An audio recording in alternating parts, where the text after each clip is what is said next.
السلام علیکم ورحمۃ اللہ وبرکاتہ۔ نحمد نصلی رسول کریم۔ مزید فضائے ذکر کے بارے میں نبی کریم صلی اللہ علیہ وسلم فرمایا، ایمان کی تجدید کرتے رہا کرو، یعنی ایمان پرانا ہو جاتا ہے جیسا کہ کپڑا پرانا ہو جاتا ہے، اس لیے اللہ جل جلالہ سے ایمان کی تجدید مانگتے رہا کرو۔ پرانے ہونے کا مطلب ہے معاصی سے قوت ایمانیہ اور نور ایمان جاتا رہتا ہے، معاصی سے گناہوں کی بہتات سے۔ زندگی کا زمانہ بہت ہی تھوڑا سا ہے اور یہی عمل کرنے کا اور تخم بو لینے کا وقت ہے۔ مرنے کے بعد کا زمانہ بہت ہی وسیع ہے، وہاں وہی مل سکتا ہے جو یہاں بو دیا گیا ہو۔ لا الہ الا اللہ پر نہ موت کے وقت وحشت ہوگی، نہ قبر کے وقت اللہ کے نام پاک کے برابر کوئی چیز نہیں۔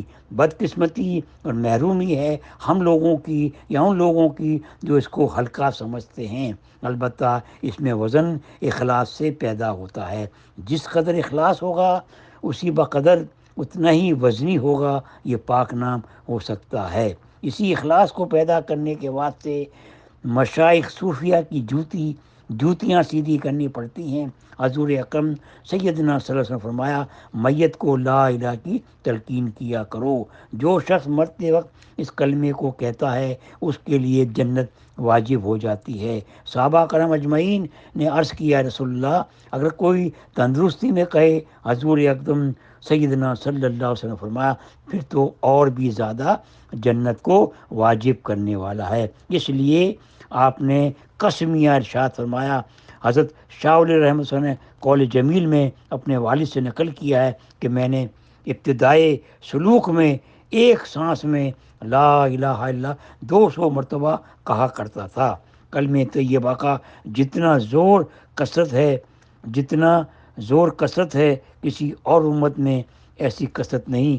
مشائخ کے سلوک کی لاکھوں نہیں کروڑ کی مقدار ہے۔ اسی لیے حضرت عیسیٰ علیہ السلام فرماتے ہیں کہ محمد صلی اللہ علیہ وسلم کی امت کے اعمال میں حشر کی ترازو میں سب سے زیادہ بھاری اس لیے بھاری ہیں، ترازو میں اس لیے بھاری ہے کہ ان کی زبانیں ایک ایسے کلمے کے ساتھ مانوس ہیں جو ان سے پہلے امتوں پر بھاری تھا، وہ کلمہ لا الہ الا اللہ ہے۔ ایک حدیث میں آیا کہ لا الہ الا اللہ کلمہ اپنے پڑھنے والے سے 99 قسم کی بلائیں دور کرتا ہے، جن میں سب سے کم غم ہے، ہر وقت آدمی پر سوار جو رہتا ہے۔ حضرت ابو بکر رضی اللہ تعالیٰ حضرت اقدس صلی اللہ علیہ وسلم کی خدمت میں رنجیدہ ہو کر حاضر ہوئے۔ آپ سیدنا محمد صلی اللہ علیہ وسلم نے فرمایا، میں تم کو رنجیدہ دیکھ رہا ہوں، کیا بات ہے؟ انہوں نے کہا، گزشتہ سب میرے چچا زاد بھائی کا انتقال ہو گیا، میں نزا کی حالت میں ان کے پاس بیٹھا تھا، اس منظر سے طبیعت پر بڑا اثر ہے۔ حضور اقدس صلی اللہ علیہ وسلم نے فرمایا، تم نے اس کو لا الہ الا اللہ کی تلقین بھی کی تھی؟ عرض کیا کی تھی۔ ارشاد فرمایا، اس نے یہ کلمہ پڑھ لیا تھا؟ عرض کیا پڑھ لیا تھا۔ فرمایا جنت اس کے لیے واجب ہو گئی۔ حضرت ابو بکر رضی اللہ نے عرض کیا، یا رسول اللہ صلی اللہ علیہ وسلم، زندہ لوگ اس کلمے کو پڑھیں تو کیا ہو؟ فرمایا 2 مرتبہ فرمایا، کلمہ ان کے گناہوں کو بہت ہی منہدم کر دینے والا، یعنی بالکل گرا دینے والا، مٹا دینے والا ہے۔ اس کلمے کو کثرت سے پڑھنے کی برکتیں فرمانے سے پہلے بسا اوقات نزا کے وقت محسوس ہو جاتی ہیں۔ اس کلمے کو کثرت سے پڑھنے کی برکتیں مرنے سے پہلے بسا اوقات نزا کے وقت انسان کو محسوس ہو جاتی ہیں، اور بعض اللہ کے بندوں کو اس سے پہلے ظاہر ہو جاتی ہیں۔ حضرت عمر بن عبدالعزیز کا جب انتقال ہونے لگا تو فرمایا مجھے بٹھا دو۔ لوگوں نے بٹھا دیا، پھر فرمایا، یا اللہ تو نے مجھے بہت سے کاموں کا حکم فرمایا، مجھ سے اس میں کوتاہی ہوئی ہے، اور بہت سی باتوں سے منع فرمایا، مجھے ان میں نافرمانی ہوئی ہے۔ 3 مرتبہ یہی کہتے رہے۔ اس کے بعد فرمایا لا الہ الا، یہ فرما کر ایک جانب غور سے دیکھنے لگے۔ کسی نے پوچھا کیا دیکھتے ہو؟ فرمایا کچھ سب چیزیں ہیں کہ نہ آدمی ہیں نہ جن ہیں۔ اس کے بعد انتقال فرمایا۔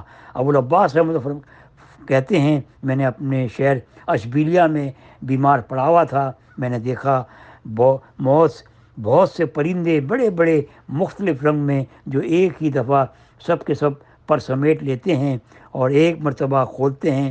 بہت سے آدمی ہیں جن کے ہاتھ میں بڑے بڑے طباق ہیں ڈھکے ہوئے ہیں جن کے اندر کچھ رکھا ہوا ہے. میں سمجھا یہ سب موت کے تحفے ہیں. میں جلدی جلدی کلمہ پڑھنے لگا. ان میں سے ایک نے کہا تمہارا وقت ابھی نہیں آیا، اس مومن کے لیے ہے جس کا وقت آ گیا ہے. تلقین اس کو کہتے ہیں کہ مرتے وقت آدمی کے پاس بیٹھ کر کلمہ پڑھا جائے تاکہ اس کو سن کر وہ بھی پڑھنے لگے. اس پر اس وقت جبرن یا تقاضا نہیں کرنا چاہیے.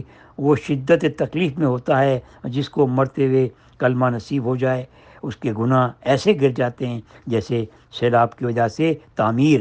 ایک حدیث میں آتا ہے کہ جو شخص نماز پڑھنے کی پابندی کرتا ہے مرنے کے وقت ایک فرشتہ اس کے پاس آتا ہے جو شیطان کو دور کر دیتا ہے اور مرنے والے کو کلمے کی تلقین کرتا ہے.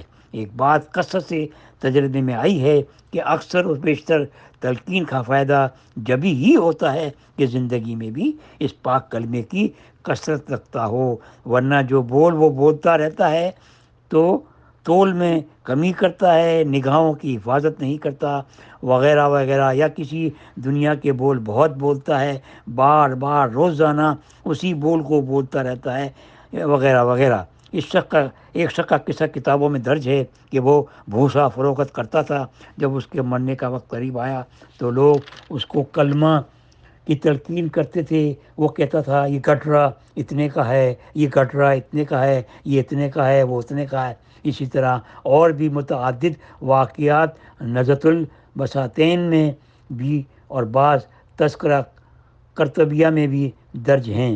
ایک حدیث میں ہے کہ جس شخص کو سونے کے وقت اور جاگتے وقت لا الہ کا اہتمام ہو اس کو دنیا بھی آخرت پر مستعد یعنی آمادہ تیار کمر بستہ کرے گی اور مصیبت سے اس کی حفاظت کرے گی. حضرت جنید بغدادی کا انتقال ہونے لگا تو کسی نے کلمہ لا الہ کی تلقین کی.